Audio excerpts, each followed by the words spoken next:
ಕಳೆದ 3 ದಶಕದಿಂದ ಈ ಚಿಕ್ಕೋಡಿ ಜಲ ಹೋರಾಟ ನಡೀತಾ ಇದೆ. ಅನೇಕ ಮಹನೀಯರು ಈ ಹೋರಾಟದಲ್ಲಿ ನಿರತರಾಗಿ ಇವತ್ತು ನಮ್ಮ ಜೊತೆಗೆ ಅವರಿಲ್ಲ. ಆದಾಗ್ಯೂ ಕೂಡ ಈ ಚಳಿಗಾಲದ ಅಧಿವೇಶನದೊಳಗೆ ಬಹುಶಃ ನಮ್ಮ ಭಾಗದ 18 ಜನ ಶಾಸಕರು ಚಿಕ್ಕೋಡಿ ಜಿಲ್ಲೆ ಆಗಬೇಕು ಅನ್ನತಕ್ಕಂಥ ಮೊದಲ ಪ್ರಾಶಸ್ತ್ಯವನ್ನ ನೀಡಿರ್ತಕ್ಕಂಥದ್ದು ತಮ್ಮ ಗಮನಕ್ಕೆ ತರಬಯಸ್ತಾ ಇದ್ದೇನೆ. ಜೊತೆಗೆ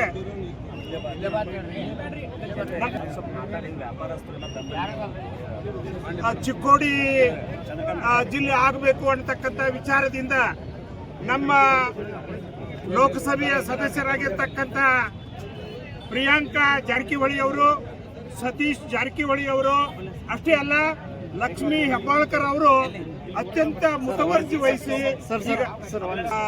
ಎಲ್ಲ ನಮ್ಮ ಬೆಳಗಾವಿ ಜಿಲ್ಲೆಯ ಎಲ್ಲ ಮಂತ್ರಿಗಳು ಮತ್ತು ಶಾಸಕರು ಮುತುವರ್ಜಿ ವಹಿಸಿ ಈಗಾಗಲೇ ಚಿಕ್ಕೋಡಿ ಮೊದಲ ಪ್ರಾಶಸ್ತ್ಯವನ್ನು ನೀಡಬೇಕು ಹಾಗೆ ಅಂತ ತಿಳ್ಕೊಂಡು ಇವತ್ತ ಅವರು ಒತ್ತಾಯವನ್ನು ಮಾಡಿದ್ದಾರೆ. ಅಷ್ಟೇ ಅಲ್ಲ ನಿನ್ನಿನ ದಿವಸ ನಮ್ಮ ಭಾಗದ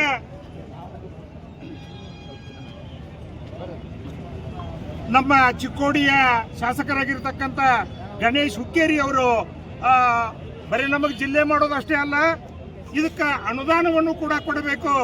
ಅನುದಾನವನ್ನು ಕೊಟ್ಟಾಗ ಮಾತ್ರ ಜಿಲ್ಲೆ ಪರಿಪೂರ್ಣ ಆಗ್ತಾ ಇದೆ ಅನ್ನತಕ್ಕಂಥ ಮಾತನ್ನ ನಿನ್ನಿನ ದಿವಸ ಒತ್ತಾಯ ಮಾಡಿದ್ದಾರೆ. ಈಗಾಗಲೇ ಸಾವಿರಾರು ಕೋಟಿ ರೂಪಾಯಿ ಈಗ ನಮ್ಮ ಚಿಕ್ಕೋಡಿ ಜಿಲ್ಲೆಗೆ ಬರ್ತಾ ಇದೆ. ಅಷ್ಟೇ ಅಲ್ಲ, ಇವತ್ತ 55 ಆಫೀಸ್ಗಳು ಬಂದಿದೆ. ಇನ್ನು ನಮಗೆ ಕಲೆಕ್ಟರ್ ಆಫೀಸ್ ಬರಬೇಕು, ಪೊಲೀಸ್ SP ಆಫೀಸ್ ಬರಬೇಕು, ಆಮೇಲೆ ZP ಕಾರ್ಯದರ್ಶಿ ಆಫೀಸ್ ಬರಬೇಕು. 3 ಆಫೀಸ್ಗಳು ಬಂದ್ರೆ ನಮ್ಮ ಈ ಏನು ಕ್ರಿಯೆ ಇದೆಯಲ್ಲ ಅದೆಲ್ಲ ಪರಿಪೂರ್ಣ ಆಗ್ತಾ ಇದೆ. ನಿಜವಾಗಿಯೂ ಕೂಡ ತಾವ್ಯಾರು ಭಾವನಾತ್ಮಕವಾಗಿ ಇಲ್ಲಿ ನಾವು ಯಾರು ವರ್ತಿಸಬಾರ್ದು. ಯಾಕಂದ್ರೆ ಎಮೋಷನಲ್ ಮಾಡೋದ್ರಿಂದ ನಮ್ಗೆ ಒಂದು ರೀತಿ ಒಳಗೆ ತೊಂದರೆ ಆಗ್ತಾ ಇದೆ. ಅದಕ್ಕಾಗಿ ನಾವು ಕೆಲವು ವಿಷಯಗಳನ್ನು ಗೌಪ್ಯವಾಗಿಟ್ಟುಕೊಂಡು ನಾವು ತಮ್ಮ ಎದುರಿಗೆ ಬಂದಿದ್ದೇವೆ. ನಮಗೆ ಚಿಕ್ಕೋಡಿ ಜಿಲ್ಲೆ ಆಗತಕ್ಕಂಥ ಸಿಹಿ ಸುದ್ದಿಯನ್ನ ನಾವು ಇಷ್ಟರೊಳಗೆ ತಮಗೆ ಕೊಡ್ತಾ ಇದ್ದೇವೆ ಅಂತಕ್ಕಂಥ ಮಾತನ್ನ ತಮ್ಮ ಎದುರಿಗೆ ತರಬಯಸ್ತಾ ಇದ್ದೇನೆ. ಎಲ್ಲರಿಗೂ ನಮಸ್ಕಾರ.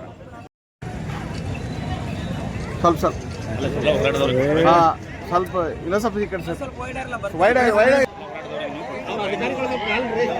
ಅಧಿಕಾರಿಗಳ ಕಾರಣ ಅಧಿಕಾರಿಗಳು ಮುಂದೆ ಬರಲ್ಲ.